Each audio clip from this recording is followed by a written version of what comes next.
Here we go.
Okay, let me just fix this and we'll get right on it. Yeah. Okay. So let me bring our guest up, Anthea Spark. I saw her. She's got a Facebook page, you know. I don't know what the name of it is. She'll tell us when she gets on. But she puts out great stuff every single day. And so I sent her a note because Morgan usually does this. And sometimes I'll reach out to people. Most of the time when I reach out to them, I forget to follow up, and I apologize to everybody that I haven't followed up with.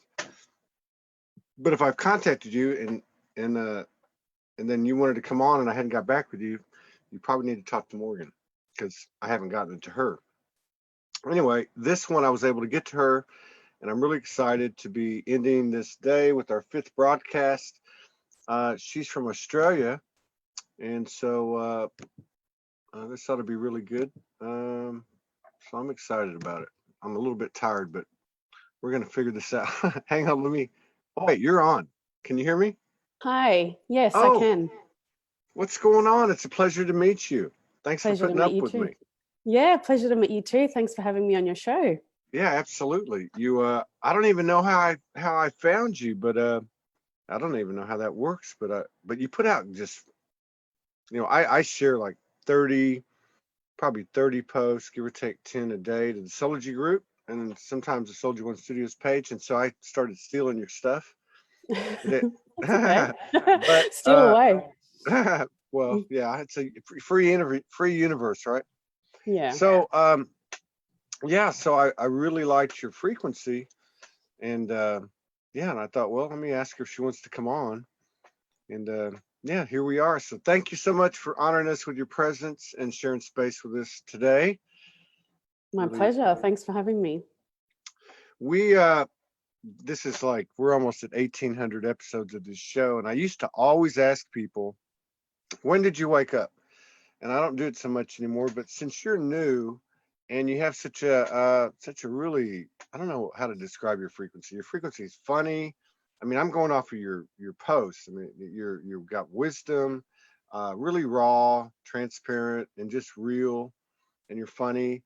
And I don't know, what's your story? I mean, did you wake up this way, or did you have like an awakening experience that was preceded by a bunch of traumas like most of us?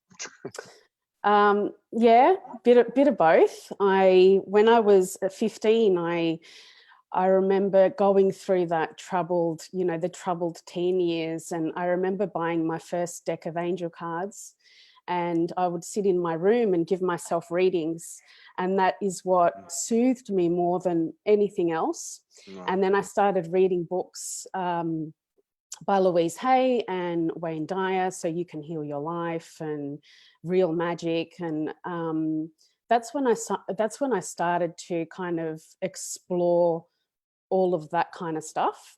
Yeah. But when I really woke up was when just after I'd given birth to my second daughter, Sophie. Mm. So I was in hospital and I had a cesarean, and I had a cold before I had gone in to have her. And so my immune system was quite weak. Anyway, on the day before I was going to be released, I woke up in the middle of the night to feed her, and I took a sip of water and it all fell out of my mouth. And I quickly picked up my phone and reversed the camera to see what was going on with my face. And what had happened was the whole left side of my face had completely collapsed and was paralyzed. Wow. So I initially thought that I'd had a stroke. So I called the midwife in to come and check me out. And I said, have I got a stroke? Have I had a stroke? And she said, no, I think it's a condition called Bell's palsy. Yeah. So she was like, don't Google it. I'm going to call your doctor. I'll be back. So the second she left, I Googled it, of course. And what I found was that, a lot of people in high stress conditions get Bell's palsy, some people who have autoimmune diseases. And then I went on to read that some people recover within weeks, others months, and others don't recover at all. And so I was like, oh, it's all right, Anthea, you're going to be that person that recovers in 2 weeks. It's all good. We got this, And when she came back, she started me on a course of steroids. And and so that was the next day when I woke up. I was waiting for my physician and my doctor to come in to assess me. And when they did, they told me it was stage 5, that I was like the worst possible. So they base the condition of it in stages, depending on how affected everything was. So my eye was wide open, my nose had collapsed, my tongue was feeling numb.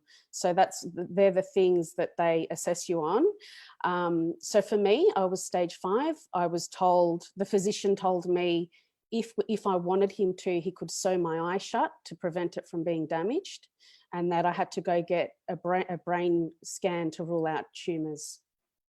Wow. So that's what I was told. So in that moment, I was possibly heading down a path of dealing with tumours.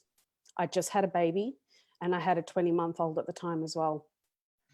And when the physician told me, we can sew your eye shut, in that moment, something inside of me kind of caught on fire. I was like, did he just say that to me right now in this moment? And I thought, no, I'm not going to do that. I'll find a way to lubricate my eye so it doesn't get damaged. But in that moment, I was like, I'm not going to do anything that doesn't feel right for me. Wow. So off I went home with my newborn. And the next day I went to have my MRI to rule out brain tumours. I felt dead inside. I was mortified. I was like, who's going to take care of my children if I die? Yeah. So that's what I was thinking. And when the results came back clear that I didn't have cancer, I knew that the Bell's palsy was a blessing, and it had come in to teach me a really big lesson. And Wow. I knew that I was so grateful. I can't even tell you how grateful I was to have a paralyzed face. Are you serious? Wow. Over cancer. Now, how? Oh, over cancer, yeah. Over cancer, yeah. So how long ago was this? This was 4 years ago. That's it. 4 years ago. Yeah. Okay, go ahead. So what happened? So I initially, of course, I was scared that I wouldn't recover. And so I started to look I went and saw my GP, and he said, look, take the steroids, take the antiviral, and come back in 3 months if you haven't recovered. And I was like, what about acupuncture and alternative therapies and all of that? And he's like, there's no proof any of that works. And I said to my husband at the time, I said to him, I have to try everything. I go, I can't just sit around waiting for 3 months. So I started to call every alternative practitioner that I could find, hoping that I would find a specialist. And I couldn't find anyone. I couldn't find anyone who could help me with Bell's palsy, who had experience in Bell's palsy. I found some people who said, I can try, but I can't guarantee you anything. And so I remember Louise Hay, her voice coming into my head going, you can heal your life, you can heal your life. And so I started with the affirmations. I knew that I had to change my mindset, that I had to push the fear aside and convince myself that I could heal. And so I would spend 2 to 3 hours a day meditating and imagining myself smiling again and being able to take a photo with my children again. And I would listen to this guy talking about your cells healing, your nerves healing. And so I'd do that every day, every single day. And probably the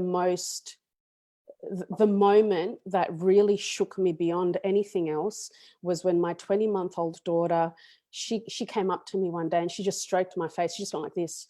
And she just looked at me and she said, "Oh, mama."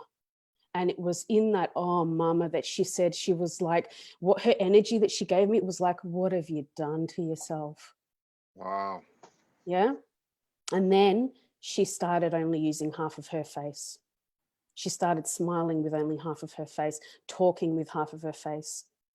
And I knew that she was going to copy every single thing that I did. And if I didn't change my ways, if I didn't turn my life around and start taking responsibility for myself and my mindset and my health and everything, that she was going to head down a path similar to mine, in victim mentality, in suppressing emotions, yeah, in not using her voice, in not being a powerful being, in not asking for what she wants, and she was going to copy me. So I was like, holy shit, I have to change everything, because these little kids are going to copy everything I do. And regardless of whether I model it physically or with my voice, energetically, they pick up on everything. Yeah. God. So that's what I did. I decided to change everything. And I was fortunate enough to find a homeopath when I was 7 weeks in. I found this 81-year-old homeopath, and I called him up and I said, "Have you got experience with Bell's palsy?" And he said, "Yes." And I said, "Well, what are you going to do for me?" And he said, "Love," he goes, "you're going to come in, I'm going to give you the medicine and you're going to get better." And he was the first person that had confidence that he could help me. 81 years old. 81 years old. Huh. So I went down there and he was making up this little potion for me, and he was asking me all these questions to gather, he's gathering his information, and he was pouring all these different things into this one cup, and he gave it to me and he said, "Drink it." Within 30 seconds, it felt like there was a river running through my face. That was the first thing I felt in 7 weeks in my face. Who was he? Merlin? he was amazing. He was just this old man in this like dark office with all of his potions. Like it was incredible. Yeah. And he gave me all these. Nothing happened. I didn't get any function in my face, but he gave me all of these potions to take home and try, and none of them worked. And I went back again, and he's like, "We're going to keep going until we find the thing that works." God. The second time, nothing worked either. And I remember it was just before Christmas, and I got a package in the mail from him, and with a little note, and it just said, "Just in case." Yeah. And it had 7 bags. When I got to the 3rd bag, that's when I started to notice my first signs of recovery. So I would wake up in the morning and I would try to move my face in hope that I would feel something moving. And that morning I felt the corner of my mouth flicker ever so slightly. And I jumped out of bed like an excited kid at Christmas, and I was like, this is the beginning of my healing. Because even though I was strong and I was like, I'm going to beat this, I'm going to find a way, I'm not going to give up until I completely get my face back, there was always that fear that would creep in. They'll be like, "Yeah, but you might be that one that doesn't recover ever. You might be stuck like this for life." So I was on my way. It had begun. Wow. But the road to recovery was rough. It was brutal. So you had the 7 weeks before, or whatever, before that Christmas. How long was that? Like 7 weeks? I was paralyzed in total 3 months. And so and so that was brutal. That was brutal. I mean, That was brutal, but then the road to recovery was brutal because I had to undo all of the damage that was done to my face in that 3 months.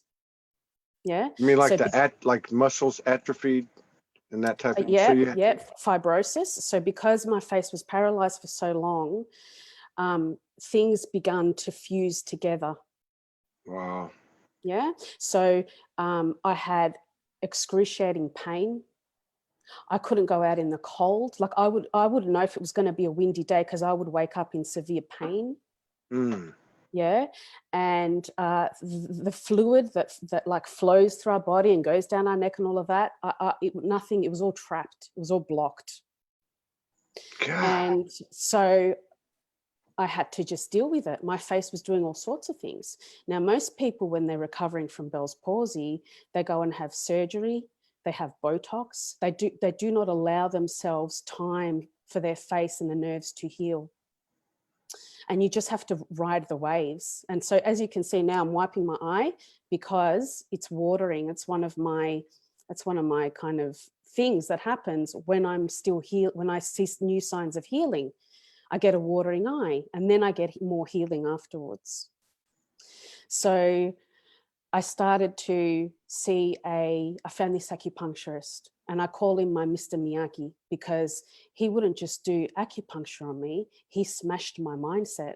I would go to his house every Saturday morning and for 3 hours I would sit opposite him and I would listen to him tell me about how warped my perspective was on life and how I had been looking at things from victim mentality and how I was giving my power away and how I was suppressing my emotions. And I had to just swallow my pride and learn how to lay down my ego. And I literally had to learn how to live a different way. Wow. And so he would do acupuncture at the end. Mm-hmm. And it would be a very minimal amount. But I remember this one time he stuck a needle, like I think it was right here. Oh, it was like right here, right here. And what happened to me was that it felt as if I was reconnecting to my higher self. I started spinning, right? And it felt like my higher self was coming down into my physical body. I can't explain what happened, but that is exactly what, like, I was like out of control spinning. And he goes, you're reconnecting to who you really are again. Man. So you went to, you ran into Merlin and Mr. Miyagi? Mr. Miyagi, man. This is Yeah. like, so Yeah. would you have considered yourself, in retrospect, compared to, say, the average person, somebody who was like deep into victimhood? Because you seem very normal. I mean, just like, and you were reading, or you had the cards at 15, and then you were reading some stuff. I mean, would you have considered yourself to be that deep in victimhood? Well, the thing is, yes, I was, because, and this is what I teach my clients, is that between the ages of 0 and 6, we create our belief systems. We the program that we're going to live our life by is installed at that age. And so we create those beliefs based on the things we see adults do and the things we hear adults say. Yeah. And so growing up, yes, that's the kind of environment I was raised in. That was the conditioning that I had. So regardless of whether I'm a conscious being and I'm reading books and things like that, if I'm not aware of what my program is and what my belief systems are, I will always unconsciously go back to them and I will operate from them. And those beliefs, they will control anything that I'm trying to create and manifest in my adult life because they're powerful and beliefs want to be proven right. Now, so this was in 2015, late 2015, I guess. Yeah. Because okay, so God, so up to that, up to the time that I thought you were flipping me off a minute Oh, ago, well, sorry. Sorry, that's why I turned it around. Up to the time that Mr. Miyagi put that needle Mm. in you, had you had any remarkable or unique contact with your higher self or anything that we might deem dimensional or higher dimension or higher frequency? Not, I wouldn't say, not really, not like this. You Yeah. know, I'd done a lot of, past life regression, and I Mm-hmm. did all these spiritual courses.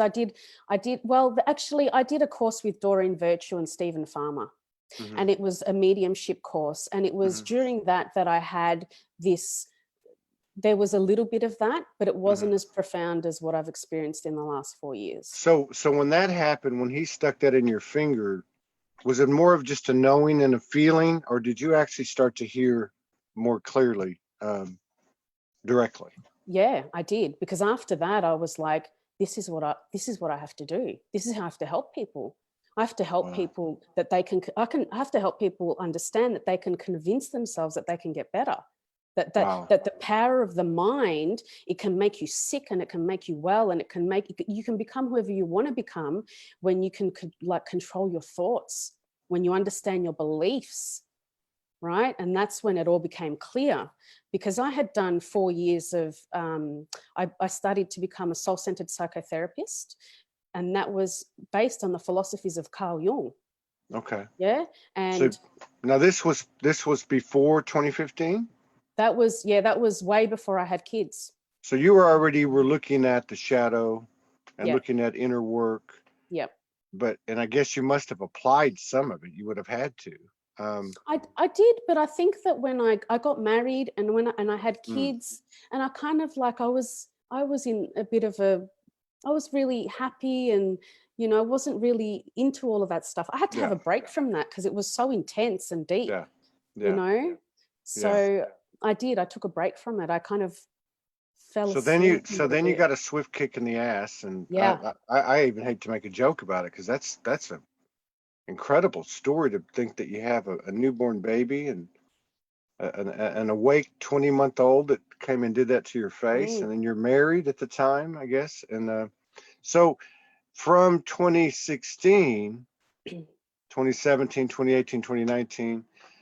Now, when that started, like say the first part of 2016 after Mr. Miyagi, and then you started on the road to what do you call it? Recovery. I can't. Yeah, recovery. I was trying Recovery. to think Yeah. rehabilitation. Mm. I'm a little bit punchy right now. I'm glad you're talking a lot, and you have a great story.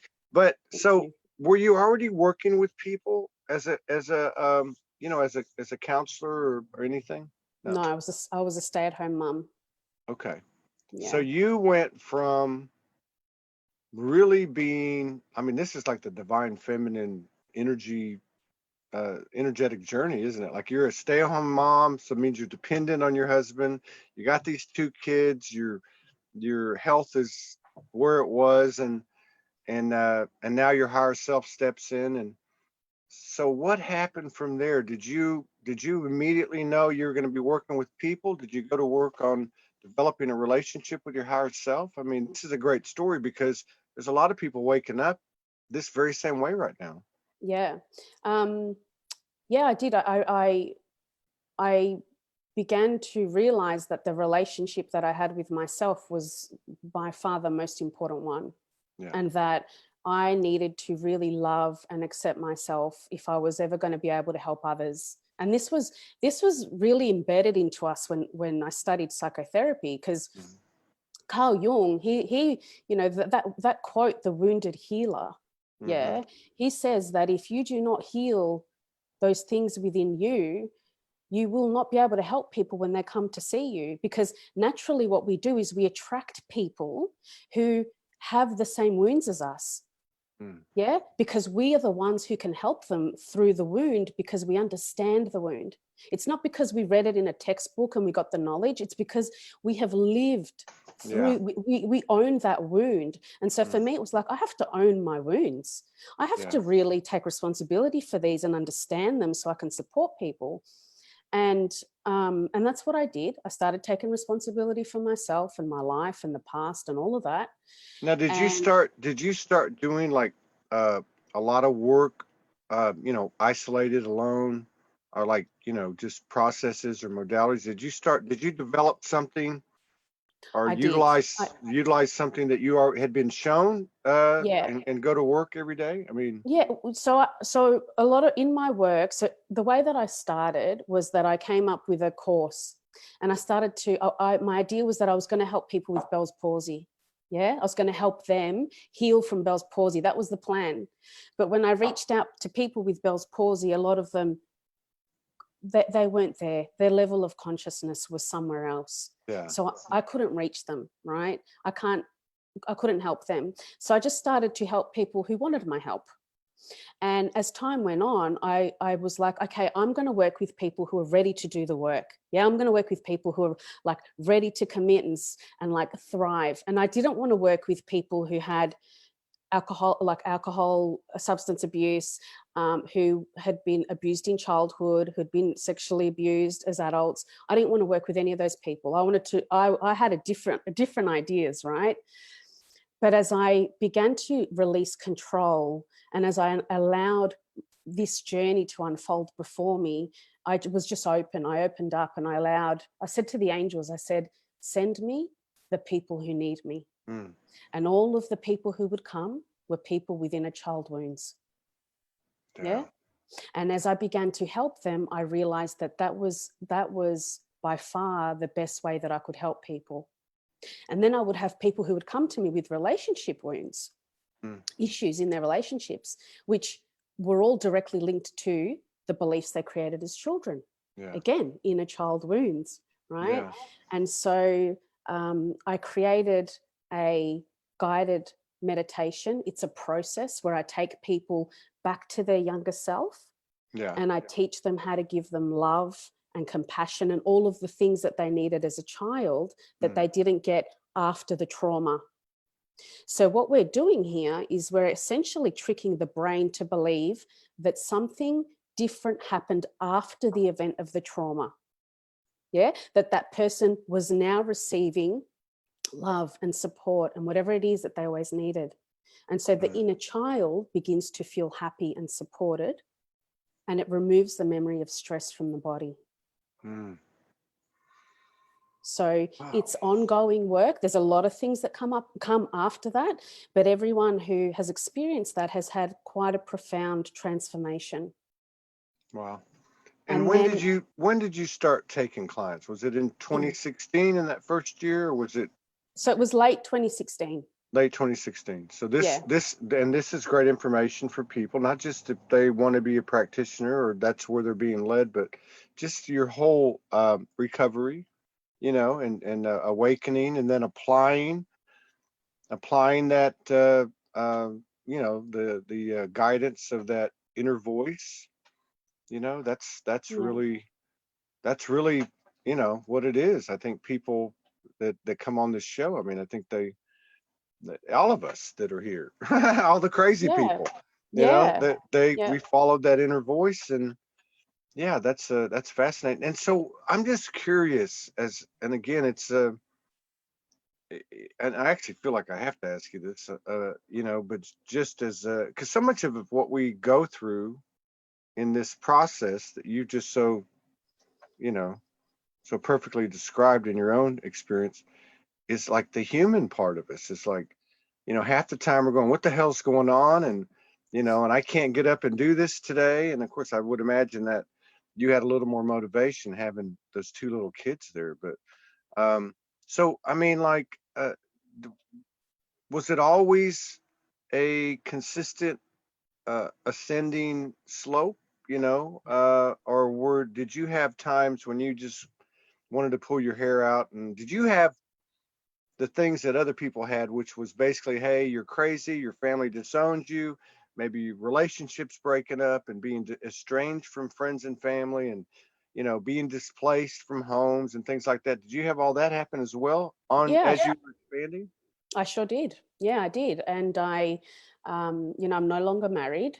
I was, my family thought I was crazy, breaking up my marriage and leaving my husband and moving to inner city where I moved, and beginning this process of taking my business to the next level. I sold my house. I can't tell you how many times I have experienced my heart breaking open with extreme sadness and pain.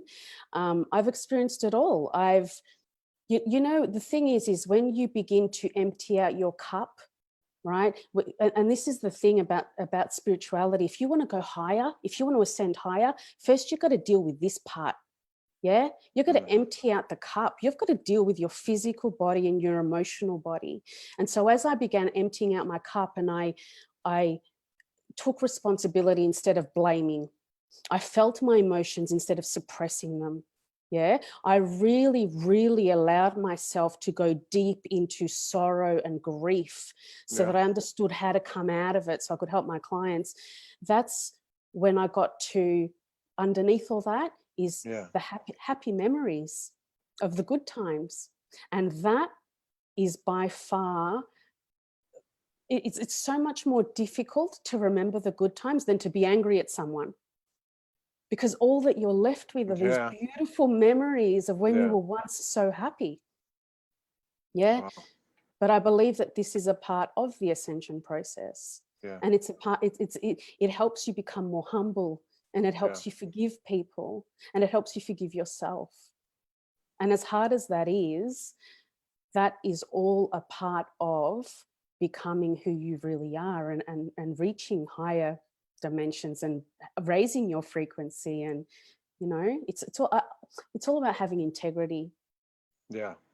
And for me, that has by far been the thing that has set me free more than anything else. Wow. Are those your paintings behind you? I didn't do them. The one right at the back is by an Australian man who's produced a whole deck of cards called Tony Salerno. Mm-hmm. And the one on the wall there is by one of my friends who's in America. She painted. Okay, I just wondered because I remember going through your page, and there's. So how did you segue into that page you have? I mean, like, how did that happen? Are you talking about my personal page or my business page? I think it's a business page. It's okay. Yeah. So I started that business page, Anthea Sparks, Soul Centered Coach, it's called. I also have I also have another 3 pages, which I'll tell you about in a minute. All right. But I started that when I first started coaching, and it was doing terribly. I was getting no engagement, and it was really low. And then I met a business coach, and he said, Anthea, just keep posting. He goes, don't worry about people responding. He goes, eventually they will. And I go to him, but he goes, I'm not getting much engagement. I said to him, he goes, it's because you're not, he said, it's because you're not engaging. You need to be more engaging. I go, okay. So I started to be more engaging, and he said, become friends with people in the spiritual community. If that's where you're going, become friends. So I did. I started becoming friends with all these people. And I met one of my friends, Gregory Jones. And I remember is he Infused Lights? He's Infused Lights, yes. He's cool. And he is. And I remember when I started following his group and his page, I was like, oh my God, he's got so many followers. And then he put me on to Jessica Regan, who was in the 11/11 movement. Yeah. She's good. Yeah. She's amazing as well. And I remember asking him for help one day. And I said, Greg, can you please help me? Because my page is like nowhere near yours. And he did. And he gave me a kickstart. Yeah, that's what I felt. And then Jessica also gave me a kickstart as well. And they both helped my page thrive. Wow. And so since then, I started another page called Healing Little You. Mm-hmm. I also have Divine Masculine Empowerment, because I'm really passionate about helping change the suicidal statistics amongst men. Wow. And I also have a page called What I See Is Me, which is all about twin flames, soulmates, and divine connections. I think I saw that yesterday because I made a little note in my head, and I was actually trying to remember who it was earlier. I thought there's somebody's coming on or just came on or that's into this, and I didn't know it. So where did that part come in? You know, there's a lot of talk about twin flames. Of course, it's been distorted and all that. But I mean, how did you come across that and take that out on as part of your purpose? Okay, because I through my own experiences in relationships as well, and my own kind of interesting growth through relationships, but also because at one point I started having all these twin flames coming to me for support. Mm. And I remember saying to my mentor, I don't know what's going on, but all of these twin flames are coming through. And it was profound because they were coming through literally right after I had unpacked something about my own experience. And so then I was being able to help them as well. And the more I experienced the twin flame thing, and the more I understood was that twin flames would come together and have this explosive awakening. And they'll be like, oh my God, this person loves how I love. Their heart is like my heart. And where they would reflect back this beautiful love, they would also reflect back to them their deepest wounds and their greatest fears. And a lot of them have the whole point of them coming together was to teach each other how to love themselves unconditionally. Yeah. And that all comes back to the inner child wound again. Wow. So all of these things link back to the same thing. Right. So there's a school of thought out there because obviously I'm in a sacred union, and of course my wife's been downloading this stuff for 20 years. Well, and so we do videos on it and such. So people, will ask, they'll say, how do I find my partner? you know, and I guess, your story is I don't know what your situation is, but basically when you clear out that cup or empty that cup, your frequency gets raised, and so it's really, like you said, it all comes back to the same thing. You're working on yourself, you're loving yourself, expanding yourself, taking responsibility and such. You know, how, not just in that department with, say, a relationship, but have you seen the effects of your higher frequency in terms of what you've manifested and what your experience has become over these last couple of years? Absolutely. Yeah. Yeah. So when I respect myself more, when I love myself more, I give people permission to do the same thing. Yeah. Yeah. So I have had some amazing role models come into my life who have given me all sorts of deep connections that I never thought I would ever experience.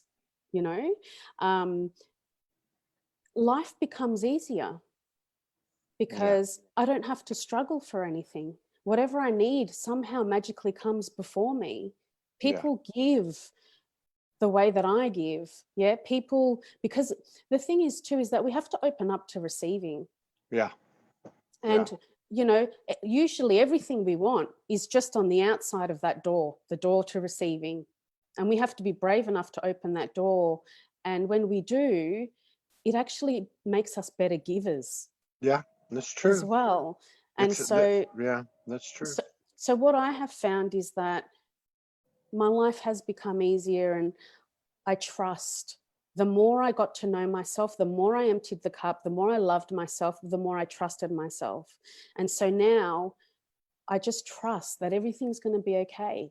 I don't have to force for anything to happen. Yeah. I just, it has enabled me to live in the present moment.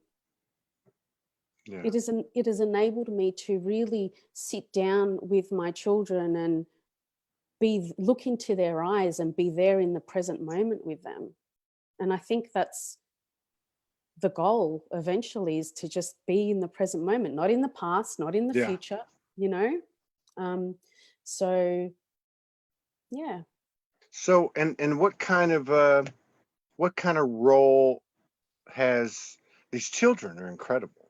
Like, we're trying to get more and more of that information and frequency out there, but they're absolutely just mind blowing, especially like, so yours would be what? Yours would be 4 and 8 4 now? and 6. 4 and 6. Yeah. And so what kind of role do they play in your journey? And has anything that you might have thought would have been out of the ordinary occurred over these last 3 or 4 years? I often ask myself, where the hell did these guys come from? Because they are ultimately, they are our greatest mirror and our greatest teacher. Yeah. Yeah. And I'm a strong believer that when we're born, we're not only born with our parents' eye color and skin color and all of that, we're also born with their emotional library. Yeah. Mm-hmm. And when our children are having a tantrum, so to speak, the way that I look at that is I'm like, what is going on within me right now that I haven't looked at? Or what is it from age 4 that I didn't express that she's now trying to express for me? Mm. Yeah. So, and whatever I don't heal within me right now, they're going to carry on and they're going to do the same thing in their life until someone changes that pattern. So that whole quote of when they say, when one person heals it, they heal it for all the generations before and Yeah. all the generations after. This Yeah. is what I'm living this with my children. Yeah. And so Wow. I'm like, wow, like my daughters, they show me the unhealed parts of me that I need to work on, that I need to change so that they can be free from that, so that they can go off and live their own life. They come with such profound wisdom that I listen. Like if my daughter doesn't want to go somewhere, right? There's a reason why she doesn't want to go into that place. It's not because she's being difficult. It's because she has profound wisdom about going in there. She just doesn't know how to express it to me. Yeah. Yeah.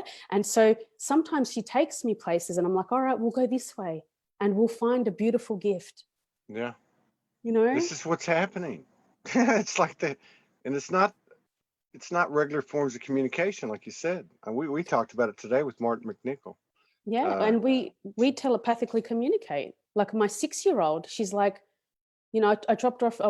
I took her to school the other day and she went in to help her teacher with something and I had to go to the toilet. And I knew that when she came out, she wasn't going to see me. And she came and found me in the toilet and she goes, Mummy, she goes, I saw that you weren't there, but I heard you in here. She goes, so I came and found you. And I'll often be thinking of a song and she'll start singing it. yeah. She goes, yeah, I heard you, Mummy. So they're teaching us how powerful we are. We don't No know. doubt. No doubt. I mean, Yeah. not that it matters, but I'm just curious. Have you had like since all this happened, I mean, have you had like any type of star family visitation or any strong connection or apparition or just dimensional experience like with a particular divine essence or that keep coming back or teachers or whatever you want to say it? I'm very much connected to the angels. Hmm. Yeah, they're my biggest guides.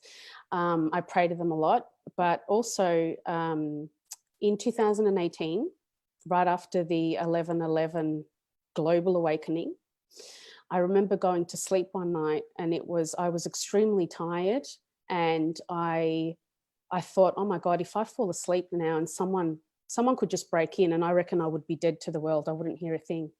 And I remember not going to sleep. I wasn't asleep. I was in this deep state. And I Yeah. remember it was almost like I heard like a car crash. I just heard this massive bang, right? And I opened my eyes and I picked up my phone and it was 11:11. And I was like, shit, I better get up and see if there was an accident outside. So I got up, I went out the front, there was nothing there, and I went back to bed. After that, I would hear knocking on my door. Yeah, often. And there was no one ever there. Then I moved to this house here at the start of last year, and I often hear knocking at my window. I traveled to Sedona last year in March, and that's when I started to see things, started to have visuals. Yeah. And I remember staying in a place in Sedona, and again in the middle of the night there would be knocks on my door. So I don't know who these beings are, but they've been following me around for a while. Now, have you ever? I mean, because obviously you're very in touch with the energetic mechanics of existence. Have you ever tapped into or asked, who is it? What do you want to tell me, or anything like that? I have, but I haven't gotten the message yet. Yeah. sometimes they don't give us any message. It's mm. like Yeah, like well, a lot of people I ask so that they'll be like, no, they don't give this information or that information. Yeah. sometimes I think there's a message I'm not getting, and they're just like, oi, come on. Like, how many times do we have to try and get this message through? So it's almost like they're saying to me, you're not going to sleep until you get this. Yeah. Mm. That's sometimes what I feel. But I'm That's not funny. sure yet. That's what my wife says to me. She says, "Oi, like when are you going to get it?" No, I'm just kidding. She used to. She used to have to do that a lot. I Yeah. think I've gotten better. Yeah, fascinating story because it totally involves the human aspect. My wife has told me since the day I met her, nothing matters, nothing means anything until you embody it. And Mm, so I watch her sometimes really take, that's why I asked you a while ago about, what you were saying about you really had to feel the sadness and you really had to remember these things. And I watch her sometimes, I think, God, is it that, is that, do you got to do that? But I can see now, and now it's along the lines of what you're talking about. But yeah, I mean, it's like, how do these people like, I mean, she had her wake up, uh, basically on a massage or treatment table. I don't remember what the modality was, but it had something to do with, she had lower back pain, toxic pain. mm, And mhm. as soon as the woman put her hands on her, Merlin popped, the Mm, apparition popped up in front of her and started talking to her and didn't leave her alone for 6 weeks. wow. Um, and I think to myself, how can these people have these type of experiences and then go through this stuff? But I've learned to understand that, like you said, you got to empty the cup. Mm, Just like you said, these couples coming to you, you unpack something, your frequency gets raised, boom, you know. Yeah. So, yeah. It oh, can it be was, brutal though, like it can be brutal, and it can be isolating, and it can be really confronting. And I think what's important, is that we understand that everyone's at a different level of consciousness.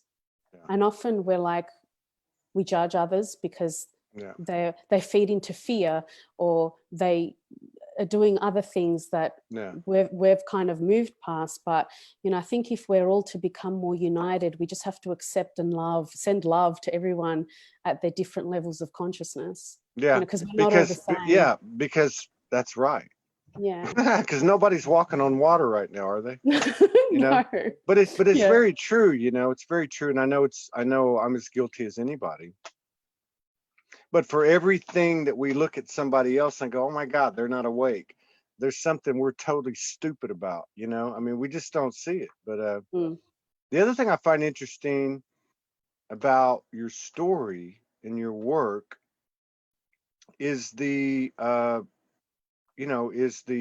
part where you want to, or to assist in the coming out, the support the divine masculine or men. How did that part come in? Uh, was that from the angels, or was there any I think particular? so. Yeah, Yeah, I think it was from the angels, because I kept on hearing about stories of men committing suicide, and so I yeah, started to do a bit of research, and I read that the rates are 3 times higher in men than they are yeah, in women. yeah, And in the area that I worked in, it was just after Christmas, and one of the clients that goes to the practice that I was working from, he had committed suicide, leaving behind his wife and 2 young kids. Now it's like, oh my God, why am I constantly being shown yeah, this stuff? And I realized that what I understood about my clients was yeah. that there's all these walls between men. Mm-hmm. Yeah. So men will talk to women, but they won't talk to other men. And I'm like, True. how are we going to break down these walls between men? Yeah, Yeah. And because especially here, we have this attitude of he'll be right. The man yeah, goes to work and he'll be right, suck it up, you'll be all right. yeah. Yeah. And I'm Mm. like, this has to change. And so I started a men's group, Mm. to encourage men to come in there and talk and express and share and support each other. And I actually met Rick, who runs he runs youth therapy, and he's amazing as well. And he taught me a lot about men and what they go through, and Yeah. you know, I understood it better. Mm. And how's this for a story? When my daughter started school, the girl that was in her class, it was her dad that had committed suicide.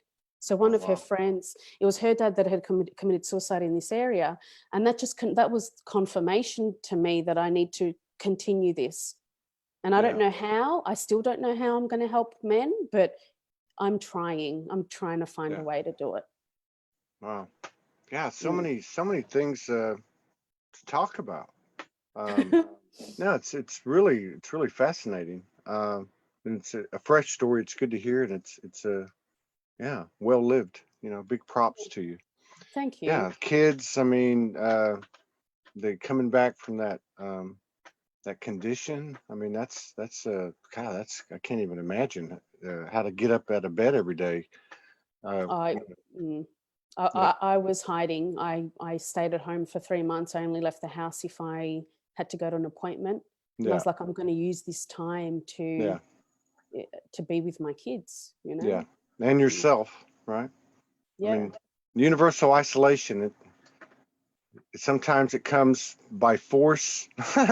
Yeah. You know, that's how it was for me. I was like, oh, but you learn to see the value of it, and the other thing is too is you develop that connection because you know who else is there to talk to but the universe, you know, and your higher Yeah. self or whatever, however you want to put it. Yeah. So and so, what are you? I mean, do you have anything that you've got coming up? Is there anything that you want to tell us about? I'd love to see you put your links up in the comments Sure. if you feel or in the Soulogy group or you know Sure. I'd love to. if people might be interested in reaching out to you or the men's group or the other pages. But is there anything you're doing that people might be interested in or that you want to talk about? Yeah. So the main way that I work is I work one-on-one with people, and I Hmm. take them through a 10-week process where I help them understand themselves better. Hmm. I help Hmm. them understand what their beliefs are so that they too can change those beliefs if they're no longer serving them. So, if you are constantly finding you're having the same repetitive experiences in your life, in your relationships, in with people, whatever it is, I help them go deep into that so that they can get to know themselves better.